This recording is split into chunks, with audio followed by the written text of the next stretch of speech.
علیکم ورحمۃ اللہ وبرکاتہ۔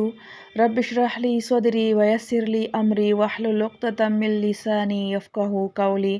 اعوذ باللہ من الشیطان الرجیم، بسم اللہ الرحمن الرحیم۔ معارف و مسائل: ہجرت اور شہادت سے سب گناہ معاف ہو جاتے ہیں مگر قرض وغیرہ حقوق العباد کی معافی کا وعدہ نہیں۔ لَنُكَفِّرَنَّ عَنْهُمْ سَيِّئَاتِهِمْ کے تحت خلاصہ تفسیر میں یہ قید لگائی گئی ہے کہ اللہ کے حقوق میں جو کوتاہیاں اور گناہ ہوئے وہ معاف ہوں گے۔ اس کی وجہ یہ ہے کہ رسول اللہ صلی اللہ علیہ وسلم نے حدیث میں قرض اور دین کا مستثنیٰ ہونا بیان فرمایا ہے۔ اس کی معافی کا ضابطہ یہی ہے کہ خود یا اس کے وارث ان حقوق کو ادا کر دیں یا معاف کرا دیں، اور کسی شخص پر حق تعالی خاص فضل فرما دیں اور اصحاب حق کو اس سے راضی کر کے معاف کرا دیں، یہ اور بات ہے۔ اور بعض کے ساتھ ایسا بھی ہوگا۔ یا ایھا الذین آمنوا اصبروا، اے ایمان والو صبر کرو، وصابروا اور مقابلہ میں مضبوط رہو، ورابطوا اور لگے رہو، واتقوا اللہ لعلکم تفلحون اور ڈرتے رہو اللہ سے تاکہ تم اپنی مراد کو پہنچو۔ ربط آیات: یہ سورہ آل عمران کی آخری آیت ہے۔ مسلمانوں کے لیے چند اہم وصیتوں پر مشتمل ہے، گویا پوری سورت کا خلاصہ ہے۔ خلاصہ تفسیر: اے ایمان والو، تکالیف پر خود صبر کرو، اور جب کفار سے مقابلہ ہو تو مقابلہ میں صبر کرو، اور احتمال مقاتلہ کے وقت مقابلہ کے لیے مستعد رہو، اور ہر حال میں اللہ تعالیٰ سے ڈرتے رہو کہ حدود شرعیہ سے نہ نکلو، تاکہ تم پورے کامیاب ہو آخرت میں لازمی اور ضروری، اور بعض اوقات دنیا میں بھی۔ معارف و مسائل: اس آیت میں 3 چیزوں کی وصیت مسلمانوں کو کی گئی ہے: صبر، مصابرہ، مرابطہ، اور چوتھی چیز تقویٰ ہے جو ان تینوں کے ساتھ لازم ہے۔ صبر کے لفظی معنی روکنے اور باندھنے کے ہیں، اور اصطلاح قرآن و سنت میں نفس کو خلاف طبع چیزوں پر جمائے رکھنے کو صبر کہا جاتا ہے، جس کی 3 قسمیں ہیں۔ اول، صبر علی الطاعات، یعنی جن کاموں کو اللہ تعالیٰ نے اور اس کے رسول صلی اللہ علیہ وسلم نے حکم دیا ہے ان کی پابندی طبیعت پر کتنی بھی شاق ہو اس پر نفس کو جمائے رکھنا۔ دوسرے، صبر عن المعاصی، یعنی جن چیزوں سے اللہ تعالیٰ اور اس کے رسول صلی اللہ علیہ وسلم نے منع فرمایا ہے وہ نفس کے لیے کتنی ہی مرغوب و لذیذ ہوں، نفس کو اس سے روکنا۔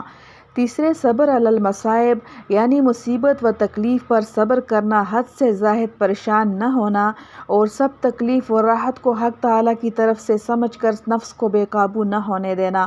مصابرت اسی لفظ صبر سے ماخوذ ہے، اس کے معنی ہیں دشمن کے مقابلہ میں ثابت قدم رہنا۔ مرابطہ یہ لفظ ربط سے بنا ہے جس کے اصلی معنی باندھنے کے ہیں، اور اسی وجہ سے رباط اور مرابطہ کے معنی گھوڑے باندھنے اور جنگ کی تیاری کے لیے جاتے ہیں۔ قرآن کریم میں اسی معنی کے لیے آیا ہے وَمِن رِّبَاطِ الْخَیْلِ۔ اصطلاح قرآن و حدیث میں یہ لفظ 2 معنی کے لیے استعمال کیا گیا ہے۔ اول، اسلامی سرحدوں کی حفاظت، جن کے لیے جنگی گھوڑے اور جنگی سامان کے ساتھ مسلح رہنا لازمی ہے تاکہ دشمن اسلامی سرحد کی طرف رخ کرنے کی جرأت نہ کرے۔ دوسرے، نماز جماعت کی ایسی پابندی کہ ایک نماز کے بعد ہی سے دوسری نماز کے انتظار میں رہے۔ یہ دونوں چیزیں اسلام میں بڑی مقبول عبادت ہیں جن کے فضائل بے شمار ہیں، ان میں سے چند یہاں لکھے جاتے ہیں۔ رباط یعنی اسلامی سرحد کی حفاظت کا انتظام۔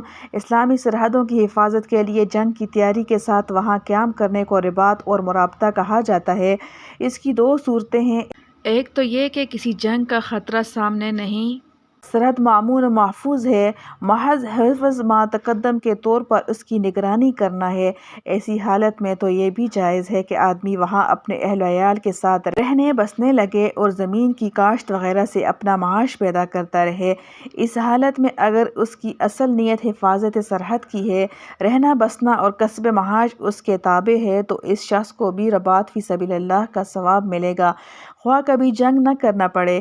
لیکن جس کی اصل نیت حفاظت سرحد نہ ہو بلکہ اپنا گزارا ہی مقصد ہو، خواہ اتفاقی طور پر سرحد کی حفاظت کی بھی نوبت آ جائے، یہ شخص مرابط فی سبیل اللہ نہیں ہوگا۔ دوسری صورت یہ ہے کہ سرحد پر دشمن کے حملہ کا خطرہ ہے، ایسی حالت میں عورتوں بچوں کو وہاں رکھنا درست نہیں، صرف وہ لوگ رہیں جو دشمن کا مقابلہ کر سکتے ہیں۔ قرطبی۔ ان دونوں صورتوں میں رباط کے فضائل بے شمار ہیں۔ صحیح بخاری میں حضرت سہیل بن سعد ساعدی رضی اللہ تعالیٰ عنہ سے روایت ہے کہ رسول اللہ صلی اللہ علیہ وسلم نے فرمایا کہ اللہ کے راستہ میں ایک دن کا رباط تمام دنیا و ما فیہا سے بہتر ہے، اور صحیح مسلم میں بروایت سلمان رضی اللہ تعالیٰ عنہ سے مذکور ہے کہ رسول اللہ صلی اللہ علیہ وسلم نے فرمایا کہ ایک دن رات کا رباط ایک مہینہ کے مسلسل روزے اور تمام شب عبادت میں گزارنے سے بہتر ہے، اور اگر وہ اسی حال میں مر گیا اور اس کے عمل رباط کا روزانہ ثواب ہمیشہ کے لیے جاری رہے گا، اور اللہ تعالیٰ کی طرف سے اس کا رزق جاری رہے گا، اور وہ شیطان سے مامون و محفوظ رہے گا۔ اور ابو داود نے بروایت فضالہ بن عبید نقل کیا ہے کہ رسول اللہ صلی اللہ علیہ وسلم نے فرمایا کہ ہر ایک مرنے والے کا عمل اس کی موت کے ساتھ ختم ہو جاتا ہے، بجز مرابطہ کے کہ اس کا عمل قیامت تک بڑھتا ہی رہتا ہے اور قبر میں حساب و کتاب لینے والوں سے محفوظ مامون رہتا ہے۔ ان روایات سے معلوم ہوا کہ عمل رباط ہر صدقہ جاریہ سے بھی زیادہ افضل ہے، کیونکہ صدقہ جاریہ کا ثواب تو اسی وقت تک جاری رہتا ہے جب تک اس کے صدقہ کیے ہوئے مکان، زمین یا تصانیف کتب یا وقف کی ہوئی کتابوں وغیرہ سے لوگ فائدہ اٹھاتے رہیں۔ جب یہ فائدہ منقطع ہو جائے تو ثواب بھی بند ہو جاتا ہے، مگر مرابط فی سبیل اللہ کا ثواب قیامت تک منقطع ہونے والا نہیں۔ وجہ یہ کہ سب مسلمانوں کو اعمال صالحہ پر قائم رہنا جب ہی ممکن ہے جبکہ وہ دشمن کے حملوں سے محفوظ ہوں، تو ایک مرابط کا عمل تمام مسلمانوں کے اعمال صالحہ کا سبب بنتا ہے۔ اسی لیے قیامت تک کے اس عمل رباط کا ثواب بھی جاری رہے گا، اور اس کے علاوہ وہ جتنے نیک کام دنیا میں کیا کرتا تھا ان کا ثواب بھی بغیر عمل کیے ہمیشہ جاری رہے گا، جیسا کہ ابن ماجہ میں باسناد صحیح حضرت ابو ہریرہ رضی اللہ تعالیٰ عنہ سے منقول ہے کہ رسول اللہ صلی اللہ علیہ وسلم نے فرمایا کہ من مات مرابطا فی سبیل اللہ اجری علیہ اجر عملہ الصالح الذی کان یعملہ وأجري عليه رزقه وأمن من الفتان وبعثه الله يوم القيامة آمنا من الفزع۔ از تفسیر قرطبی۔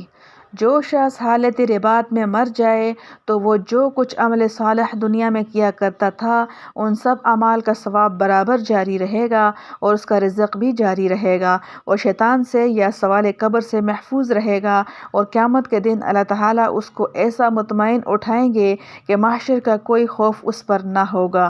اس روایت میں جو فضائل مذکور ہیں ان میں شرط یہ ہے کہ حالت رباط ہی میں اس کی موت آ جائے، مگر بعض دوسری روایات سے معلوم ہوتا ہے کہ اگر وہ زندہ بھی اپنے اہل و عیال کی طرف لوٹ گیا تو یہ ثواب پھر بھی جاری رہے گا۔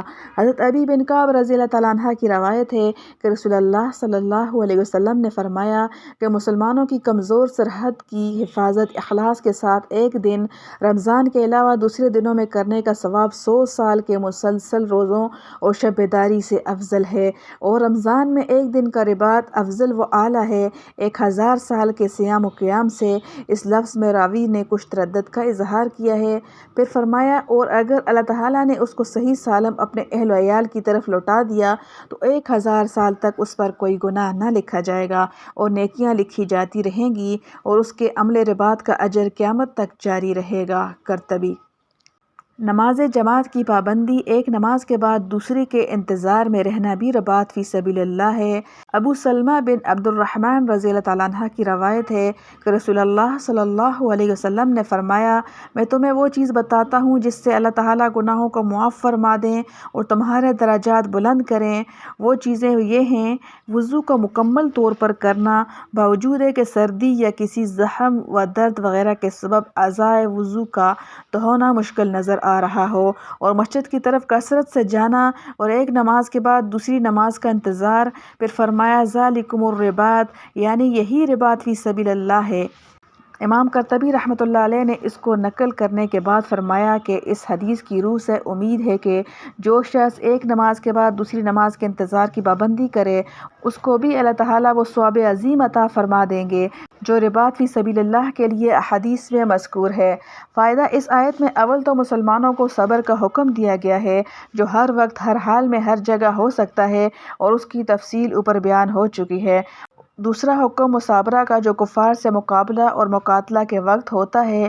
تیسرا حکم مرابطہ کا جو کفار سے مقابلہ کا احتمال اور خطرہ لاحق ہونے کے وقت ہوتا ہے۔ اور سب سے آخر میں تقویٰ کا حکم ہے جو ان سب کاموں کی روح اور قبولیت اعمال کا مدار ہے۔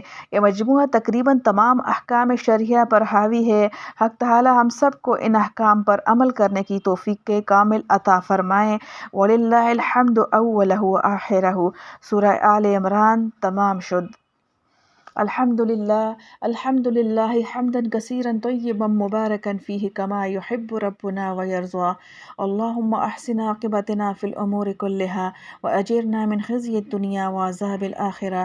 ربنا آتنا في الدنيا حسنة وفي الآخرة حسنة وقنا عذاب النار.